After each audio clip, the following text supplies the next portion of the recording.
So today, while discussing about non-constitutional bodies, the first body we'll be covering is the Central Vigilance Commission. There are many non-constitutional bodies that has already been mentioned in the Lakshmikant as well, but we will be covering them one by one. Okay, so the Central Vigilance Commission. So the Central Vigilance Commission was set up by the government in February 1964 on the recommendations of the Committee on the Prevention of Corruption headed by Sri K. Santanam to advise and guide central government agencies in the field of vigilance. So basically, vigilance, the literal meaning of vigilance is to be watchful about, to be careful about, to be watching something seriously, and to be alert about something. So that is actually what Vigilance Commission is alert about. They are basically looking into any activities that involve corruption within the central government agencies or institutions. Okay, so it was formed as per the recommendation of K. Santanam Committee. So let us quickly look into the background of formation of Central Vigilance Commission. The CVC was conceived to address the issue of government corruption. It is considered to be the apex vigilance institution free of control from any executive authority. So that is the highlight. The Central Vigilance Commission does not come under any executive authority. It is supposed to be free and working impartially. It monitors all vigilance activity under the central government and advises various authorities in central government organizations in planning, executing, reviewing, and reforming their vigilant work. So it is the apex body which takes care of all these things, whether it is about planning or executing or reviewing anything that relates to vigilant activities which tries to control corruption. So moving on, let us quickly look into what exactly and how the Central Vigilance Commission kept on working. So in 1998, by passing of an ordinance, the Central Vigilance Commission was made a multi-member commission. Okay, initially it was just one person, but then later on it was made into a multi-member commission by passing an ordinance. Hence, it received a statutory status since 1998. But it was only through an ordinance. Okay, so later on in the year 2003, the Central Vigilance Commission bill was passed by both the houses in Parliament, and Central Vigilance Commission became a statutory body by law, which is by the Act Central Vigilance Commission Act 2003. Okay, so since 2003 onwards, it has its own act which guides its activities, formation, and things like that. So this is how the Central Vigilance Commission came into effect since 2003. So let us quickly look into the current status of Central Vigilance Commission. The Central Vigilance Commission actually is designated as it's actually authorized by the central government as the designated agent to receive written complaints for disclosure on any allegation of corruption or misuse of office and recommend appropriate action. So within the central government, within the offices or within the institutions, if there are any cases or allegation of corruption or misuse of the power within the office, then it is Central Vigilance Commission which comes into action. It takes and receives the complaints and recommends actions to be taken regarding those complaints. Okay. Now, the Central Vigilance Commission has 3 members. First one is the Central Vigilance Commissioner, who is the chairman of CVC, and 2 Vigilance Commissioners. So the maximum number is 3 members. So CVC has 3 members. Now let us quickly look into the other features of CVC, as in they have a term of office which lies for 4 years, or if they attain 65 years of age, whichever is earlier, the term is decided based on that. So normally it is for 4 years, or if they attain 65 years, they will have to leave the office. They are not eligible for reappointment. Now, this is to be noted once again. I'm restating it. They are not eligible for reappointment in any central or state government agency after their retirement. So this is a condition which actually we learn in many constitutional bodies, like UPSC is there, also different non-constitutional bodies like CBI and NHRC, etc. So we need to know whether they are capable of, whether they are eligible for reappointment, whether they can take any other offices or not. This is something which we really need to take note of. Okay, so as in here, the CVC, the Vigilance Commissioner, is not allowed or eligible for reappointment. This is to ensure impartial working on behalf of the CVC. President of India appoints the CVC members by warrant under his hand and seal. Now this is a question which normally comes into our mind: who appoints the members of CVC and how are they appointed? Okay, so let's look into that. Basically, for president to appoint somebody as the CVC or the Vigilance Commissioners, he has to take the recommendation by the 3-member committee. Okay, the president's appointment comes after the recommendation by a 3-member committee, and who all are there? First one is the Prime Minister, then the Minister of Home Affairs, then the Leader of Opposition in the Lok Sabha.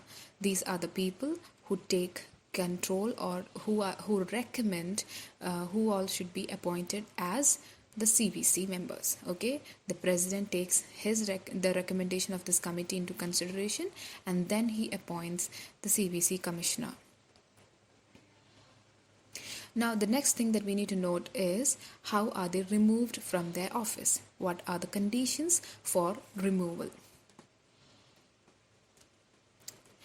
So the conditions for the removal are: if the member is adjudged as an insolvent, that is if he runs bankrupt or if he is considered as an insolvent, then he would be removed from his office. Second condition: if the central government holds him responsible for an offence involving moral turpitude, or if he is convicted for such an offence.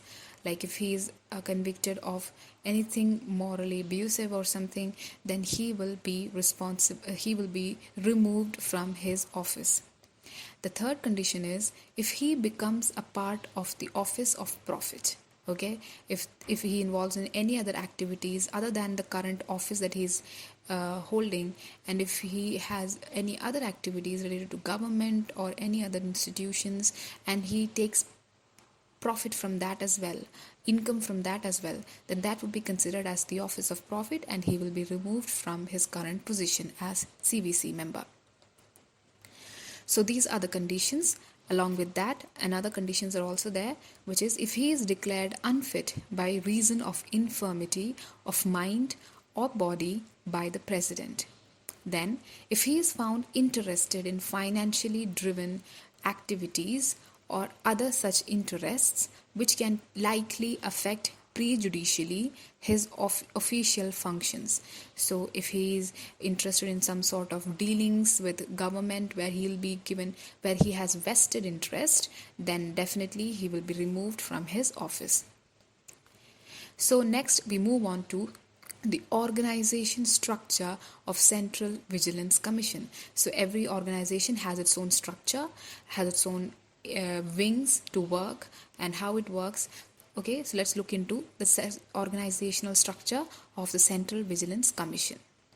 So the Central Vigilance Commission has its own secretariat, Chief Technical Examiners Wing, and a wing of commissioners for departmental inquiries. Okay, so these three are the different wings of CVC which takes into consideration different activities. So there's a secretariat, a Chief Technical Examiners Wing, and a wing of commissioners for departmental inquiries, that is CDI. We'll start with the secretariat. The secretariat consists of a secretary for 4 additional secretaries, 30 directors or deputy secretaries, and 4 under secretaries and office staff. So they carry on the administrative functions. And the next one is the Chief Technical Examiners Wing.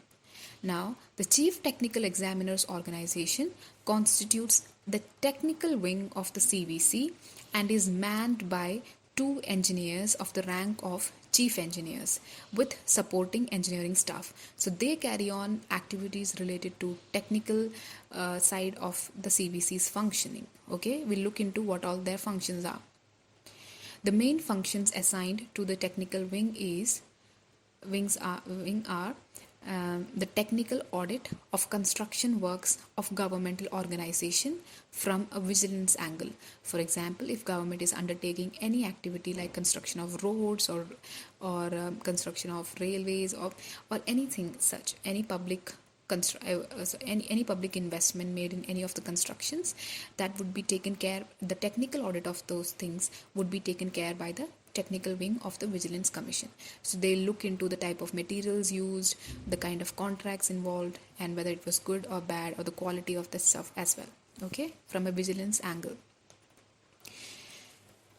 Investigation of specific cases of complaints relating to construction works. So if there are any complaints regarding construction works, those things will also be addressed by the technical wings agency. Then the extension of assistance to CBI in their investigations involving technical matters and for evaluation of properties in Delhi, and of tendering of advice or assistance to the Commission and Chief Vigilance Officers in vigilance cases involving technical matters. So they also provide assistance to CBI, not in whole, but in matters related to properties in Delhi. Okay. Yeah, we know, because CBI initially was made as Delhi Special Protection by that act. Okay. So the next thing that we have to discuss is the commissioners for departmental inquiries.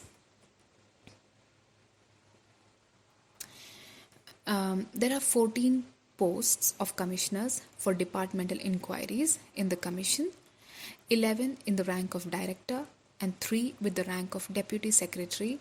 The CDIs function as the inquiry officers to conduct oral inquiries in departmental proceeding initiated against public servants. So we have different departments in each ministry, and the CDIs, they look into each department. They act as inquiry officers. They conduct oral inquiries in each department if any allegation of corruption is raised against any of the public servants in these departments. So moving on, let us quickly discuss about the functions of CVC. So we already know the overall function or the overall idea of forming CVC was to look into corruption cases and to control and make sure that most of the government institutions are purged off of any corruption activities. But let us quickly look into each of them one by one more specifically. They superintend the functioning of Delhi Special Police Establishment, that is the CBI, in cases related to Prevention of Corruption Act 1988. Okay, so any of the functions of CBI related to Prevention of Corruption Act will be superintended by the CVC. They direct Delhi Special Police Establishment in investigative cases related to Prevention of Corruption Act 1988. They review the progress of investigations conducted by the Delhi Special Police Establishments in cases related to Prevention of Corruption Act 1988. So they superintend their function, they direct them how to investigate, and they also review the investigation that has happened. Like at each stage, you have the involvement of CVC. They review the progress of those applications that are pending with competent authorities for sanction under Prevention of Corruption Act 1988.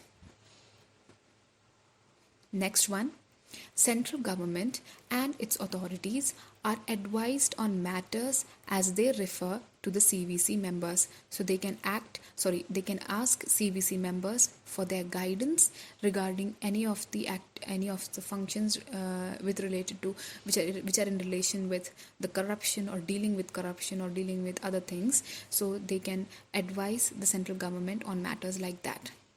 They also superintend vigilance departments of government ministries. So each government ministry has their vigilant department, which will be superintended by the CVC members. They undertake or cause an inquiry into the complaints received under the whistleblower resolution and recommend appropriate action. So if there is any whistleblower, that is a person who comes in public declaring about maybe not as in public, like openly coming up and saying, but maybe in different, directly or indirectly, he or she may inform about any of the corruption activities that he thinks has happened. They can come up to the CVC, and CVC is the one who undertakes inquiry regarding their allegations.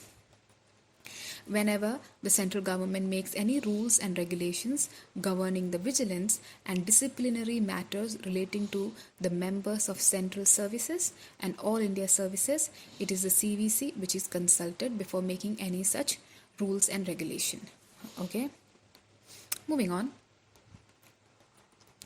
Central Vigilance Commission members are part of the selection committee, which is responsible to recommend the appointment of Director of Enforcement. Okay, so in the Enforcement Directorate, it has a Director of Enforcement.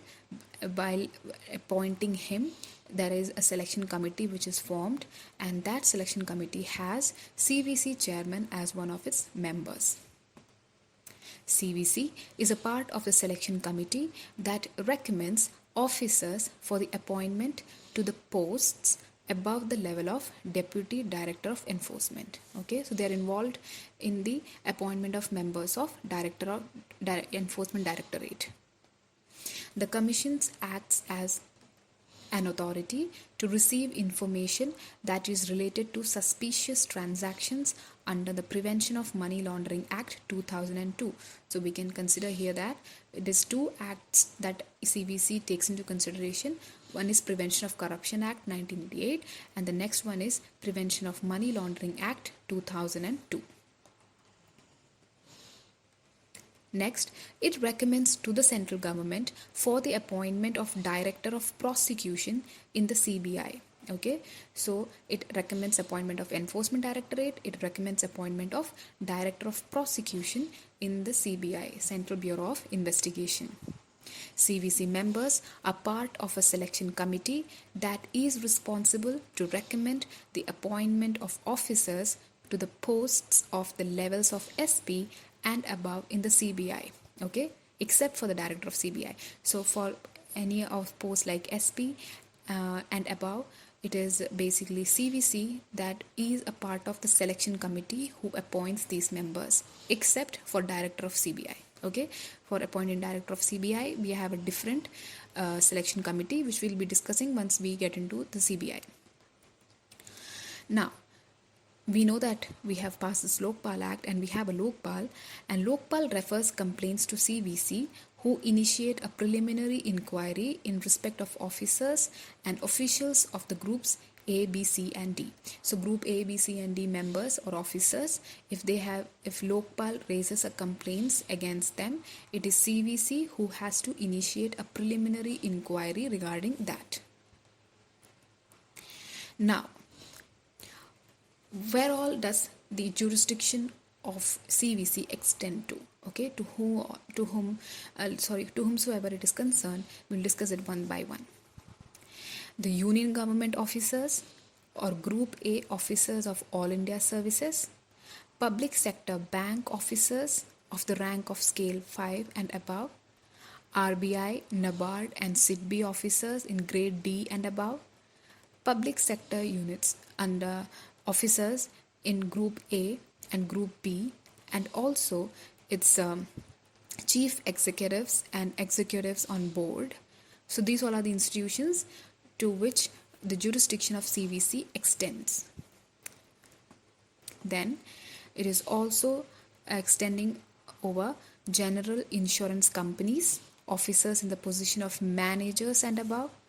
It also takes into life insurance companies officers having designation of senior divisional managers and above, and also those officers who draw a salary of 8,700 per month and above in all the central government DA pattern.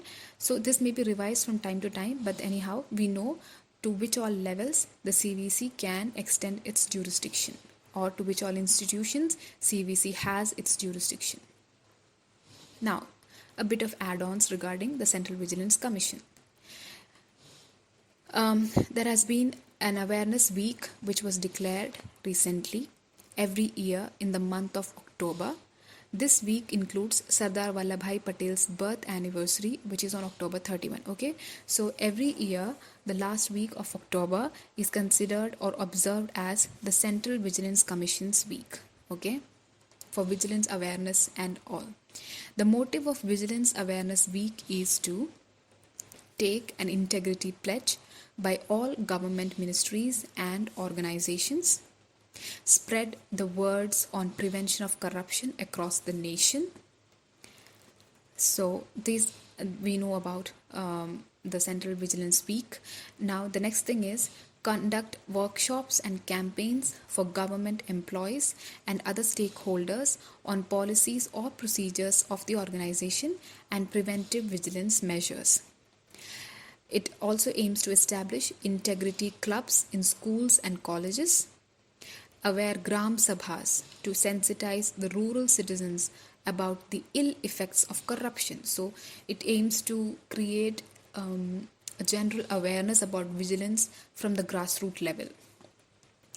Now, the theme of 2020 Vigilance Awareness Week is Satark Bharat, Samriddh Bharat.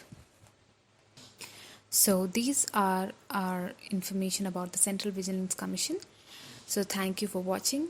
Don't forget to subscribe to the ClearIAS channel. Click on the bell icon to get more notifications. Stay tuned for more videos, and we'll be covering other non-constitutional bodies soon after.